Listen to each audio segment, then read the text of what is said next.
Après la pause, on retrouve nos chers experts pour la suite de votre émission. Guillaume Mohor, journaliste, analyste politique, Gabin Adjao, lui il est juriste et analyste politique, et le confrère Joakomi Talake, directeur de publication de Afrique Plume. On prend la direction de Libreville au Gabon. Les évêques de ce pays réunis en assemblée générale durant 6 jours ont publié dimanche une déclaration politique très forte à quelques mois des élections présidentielles, législatives et locales dans le pays. Il faut la vérité des urnes en 2023, ont-ils exigé.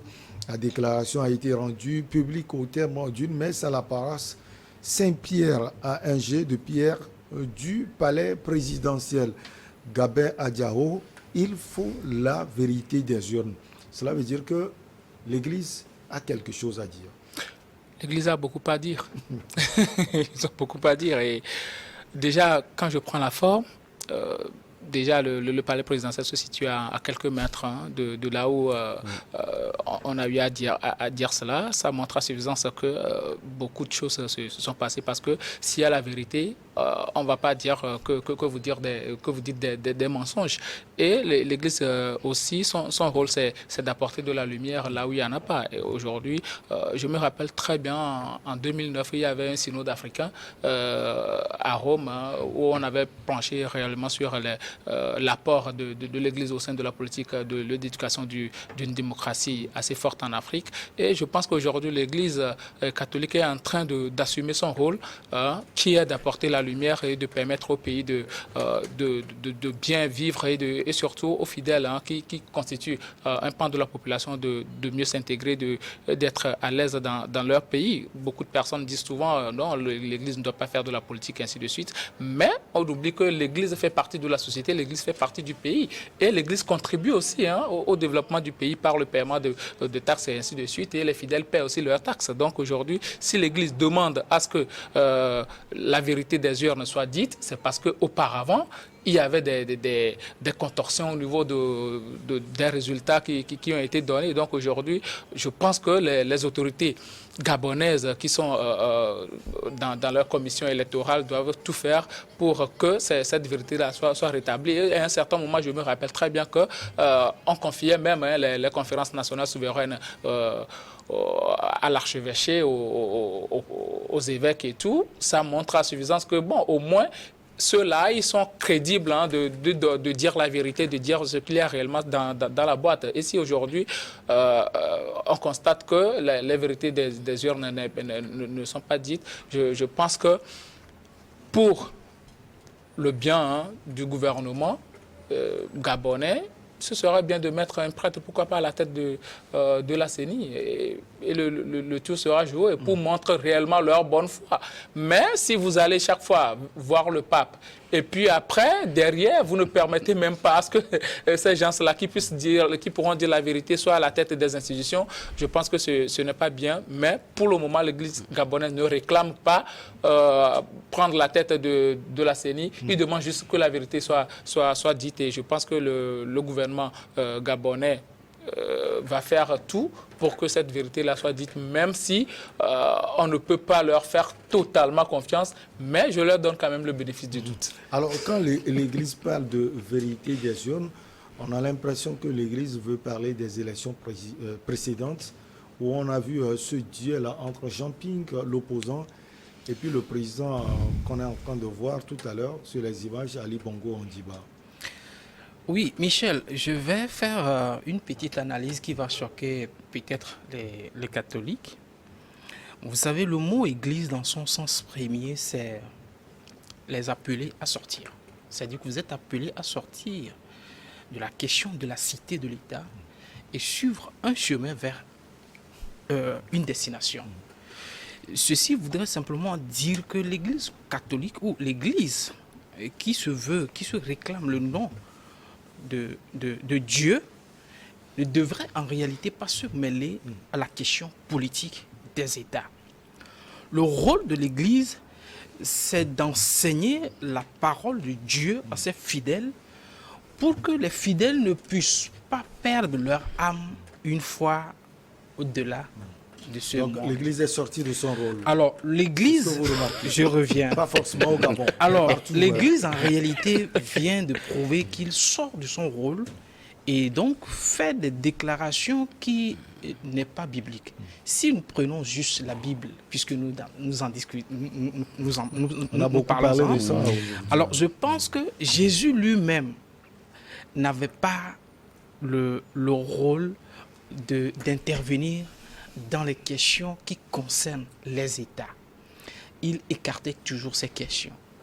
Pourquoi il le faisait? Parce qu'il savait que la politique et Dieu, c'est deux choses diamétralement opposées. Alors, pourquoi est-ce que je donne un peu de crédit lorsque les églises essaient de se mêler à la question politique? Pourquoi moi j'accorde un peu de crédit? Je reviens pour dire que c'est parce que lorsque l'église s'est tue longtemps, il y a eu beaucoup de dérapages, il y a eu beaucoup de morts, il y a eu des choses qui sont allées contre même les valeurs humaines. Et là, ceci a obligé l'Église à sortir de son rôle en tant que représentant de Dieu pour donc rentrer dans les affaires concernant donc la politique. Alors, dire que l'Église catholique devrait faire ci et ça par rapport à la politique, je reviens pour dire que l'Église catholique doit recadrer les choses. Ce n'est pas du tout son rôle, mais son rôle principal est d'exhorter les gens à la non-violence. Parce que vous savez, l'Église catholique représente beaucoup dans les pays, dans le monde entier, qui représente beaucoup. Et donc, le rôle de l'Église devrait être plutôt d'enseigner la vertu de la non-violence, de la paix, de la réconciliation, pour que les gens puissent donc saisir le sens même de ce qu'est la paix. Mais si elle va au-delà pour proposer des choses et dire des choses qui choquent, moi, je trouve, à mon humble avis, que l'Église est en train de sortir de son rôle. L'Église est en train de sortir de son rôle pour donc rentrer dans le rôle qui ne les concerne pas. Soit on suit Dieu, soit on ne le suit pas et on fait de la politique. Lorsque un homme catholique ou un prêtre catholique veut faire de la politique, qu'il enlève la soutane et qu'il dépose et qu'il rentre maintenant dans la vie politique. On ne peut pas faire deux poids, deux mesures. Et la politique, c'est pour les politiciens. Alors, enseigner les vertus. Vous avez parlé de paix surtout, et cela passe par l'organisation des élections libres et transparentes. Joachim Italake, peut-être que c'est ce que l'Église aussi veut dans ce pays, le Gabon. Alors, Guillaume, sans doute, l'Église veut plus d'apaisement en 2023, parce que les élections divisent toujours dans des pays africains. Oui, c'est normal. Et je pense que surtout l'Église est dans son rôle pour appeler à ce que la vérité des urnes soit dite. Je me pose une question par rapport à la réaction de mon confrère Joachim Italake. Est-ce qu'un prêtre catholique doit aller voter? Il me dira oui. Est-ce qu'un chrétien doit aller voter? Oui. Alors pourquoi ne pas veiller à ce que la voix que moi je porte dans l'urne soit respectée? C'est juste ça. L'Église ne fait pas de la politique politicienne. L'Église appelle les politiciens à respecter la vérité des urnes. Je crois que c'est deux choses différentes. Dans la situation du Gabon, je pense qu'il est important de recadrer aussi le jeu et qu'on appelle effectivement tout le monde à respecter la vérité des urnes. Qu'on soit du pouvoir ou de l'opposition ou de l'Église, de la société civile, je pense que tout le monde veut la vérité des urnes. Même ceux qui sont au pouvoir et qu'on accuse souvent de voler les élections, de fraude, ils disent qu'ils font la vérité des urnes. C'est la vérité des urnes qui est dite par les commissions électorales et qu'ils ne font que respecter. L'Église est juste au milieu. L'Église, jusqu'à preuve de contraire, ce que l'Église a dit n'est ni pour le pouvoir, ni pour l'opposition. Il faut juste respecter la vérité des urnes. Et je crois que c'est ce que tout le monde veut, qu'on soit du pouvoir ou de l'opposition, c'est que la vérité des urnes soit respectée. Mais tel qu'elle l'a dit, c'est comme si les élections étaient déjà fraudées. Toujours est-il que quand il y a élection en Afrique, il y a toujours ce processus de contestation. Mais s'il y a réellement la vérité des urnes, s'il y a la vraie vérité, parce que chacun a finalement sa vérité, s'il y a la vraie vérité des urnes, je crois que tout le monde va partager ces vérités et donc il n'y aura plus de contestation, donc il n'y aura pas de crise post-politique. Je pense que c'est l'Église, c'est ce que l'Église essaie d'anticiper en demandant réellement la vérité des urnes. Alors, dans ce cas, lors des élections, quel rôle l'Église peut jouer? précisément au Gabon? C'est la question que je me pose parce que l'Église, quel que soit ce qu'elle dit, n'aura pas le poids dans le traitement des bulletins et tout cela. C'est vrai, ils ont des délégués dans les commissions électorales, mais quel est réellement le poids de ces délégués pour pouvoir faire respecter la vérité des urnes? C'est la question. Aujourd'hui, on dit qu'il faut respecter la vérité des urnes, mais quels sont les moyens qu'on met en œuvre pour que ces vérités soient dites? Quels sont les moyens qu'on met en œuvre pour éviter, pour empêcher les gens de frauder? Il n'y a pas vraiment de moyens. On fait juste un discours et on demande aux gens de respecter la vérité des urnes. Si les gens ne respectent pas la vérité des urnes, on fait quoi? Ça, on ne le sait pas. Donc, je crois qu'il est bien, quelque part, moralement, d'appeler les gens à respecter la vérité des urnes. Et surtout, comme le confrère l'a souligné, le lieu même où l'appel a été lancé est déjà très porteur. Mais après ça, quels sont les moyens qu'on se donne pour que cet appel puisse vraiment être respecté et poser des contraintes pour que réellement la vérité des urnes soit dite? On n'a pas ces moyens. Alors, politiquement, Gabin Adjao, le Parti démocratique gabonais, les cadres surtout ont appelé le président Ali Bongo Ondimba à aller au front en 2023. Alors, l'opposition en face, est-ce que justement elle a le poids pour pouvoir affronter le président Ali Bongo? L'opposition, depuis la dernière élection, ça ne porte plus véritablement. Bon, c'est une opposition. Vous ne voyez pas que c'est complètement... aussi cela le problème? On ne sent pas l'opposition jusqu'à l'approche des élections. Et après les élections, l'opposition dit j'ai gagné les élections, on a fraudé, et ça crée la violence. C'est un gros problème. C'est un gros problème. Mais l'opposition ne peut pas vivre sans la population. Quand vous n'avez pas la population qui vous pousse, c'est difficile de mener des actions. Quand vous voulez faire par exemple un meeting, vous le faites une fois, la population ne sort pas, de seconde fois, la population ne sort pas, sur des thèmes que la population même crie à tue-tête sur les médias, sur les radios. Vous vous dites que, bon, véritablement, la population n'est pas intéressée par cet aspect de la situation, alors que vous savez très bien que les partis politiques au pouvoir, eux, ils sont toujours en campagne. Ils sont toujours en campagne. Quand le président a fait quelque chose, on dit le président a fait sous le haut patronat du président, attends. Donc, sur 5 ans, le parti au pouvoir, eux, les partis au pouvoir sont en campagne, alors que l'opposition, bon, ils attendent juste qu'on lâche les élections présidentielles pour se prononcer et venir véritablement sur le terrain. Mais souvent, c'est aussi une grosse erreur parce qu'ils pensent que la population est acquise à leur cause. Et comme la population souffre autant, dès qu'on va venir, bon, ils vont voir en nous un messie, ils vont voter pour nous. Et c'est ça une grosse erreur aussi de la part des politiques. Et au Gabon, malheureusement, les politiques gabonais, ils ont assez de moyens. Ils sont des gens assez riches qui ont occupé de grands postes dans ce monde aujourd'hui. Quand je vois la posture que prend cette opposition-là, moi, je me pose énormément de questions. Et aujourd'hui, normalement, ce que l'Église catholique a fait, c'est les politiques qui doivent commencer par le faire. Mais malheureusement, c'est l'Église catholique qui a pris le devant. Et tu vas voir, dans très peu de temps, les opposants vont rallier, vont prendre ce que l'Église catholique a dit comme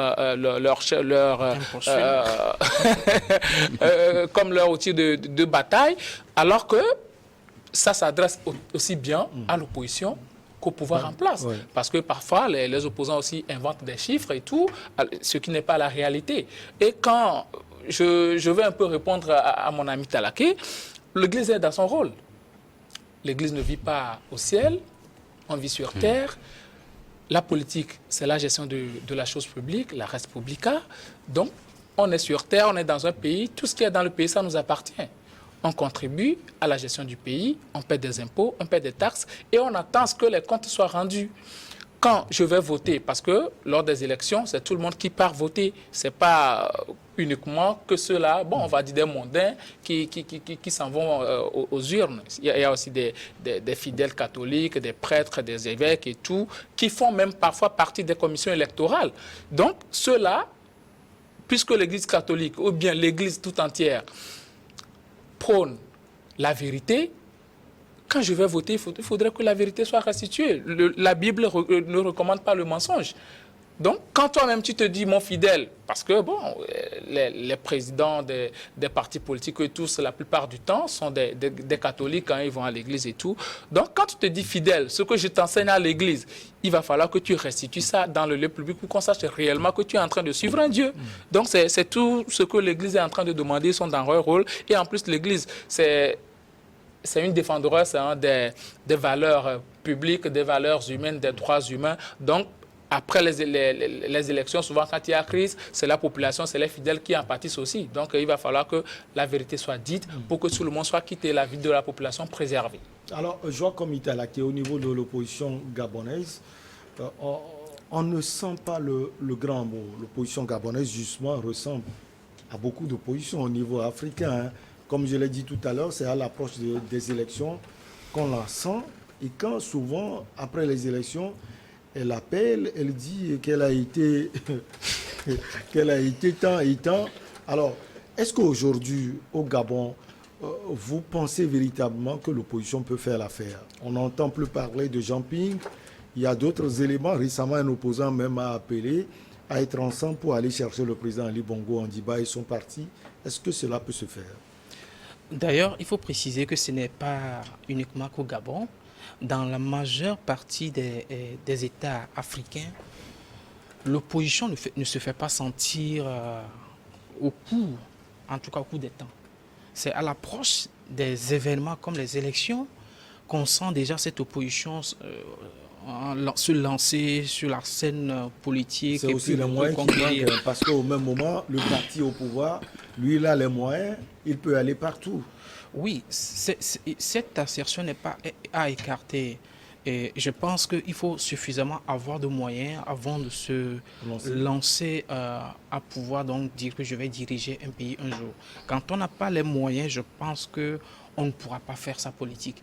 Donc il faut forcément qu'on ait suffisamment de moyens pour pouvoir donc asseoir une bonne politique et une bonne base sur toute l'étendue du territoire. Alors l'opposition ici manque sincèrement d'action et d'activité sur le terrain, justement parce que peut-être qu'elle manque de moyens ou elle manque de vision. Mais ce qui est étonnant, c'est que à la fin du processus électoral ou des processus électoraux, vous allez vous rendre compte que c'est peut-être cette opposition qui va se lancer la première fois pour dire qu'elle a gagné les élections. C'est ça qui envenime un peu la situation. Je reviens un peu sur la question donc, qui devrait réunir l'Église catholique. Vous voyez, dans chaque Église catholique ou dans chaque Église, l'Église est censée incorporer en son sein et des gens de l'opposition que les gens du pouvoir. Et donc, il y a aussi des députés aussi de l'opposition que de pouvoir qui sont censés incorporer ou bien abriter l'Église. Alors, sortir au nom d'une entité, au nom d'une Église, pour faire des déclarations qu'un homme politique devrait faire, c'est là que moi je condamne pour dire que non, en réalité l'Église est là pour dire, même si tu es de tel parti ou de tel bord politique, ton rôle est de faire ci et de faire ça. Alors sortir au nom de cette entité et dire une déclaration qui incombe aux hommes politiques de le faire, c'est là que moi je condamne. Peut-être que les gens, les téléspectateurs pourront juger si cette déclaration est fausse ou vraie. Alors, l'Afrique tout entière est aujourd'hui considérée comme un continent à la proie, aux proies contre elle-même. Vous comprendrez que comment se fait-il que un pays comme le Gabon, qui est en phase donc de faire des élections dans moins de 10 mois, je pense, il y aura les élections qui vont se produire.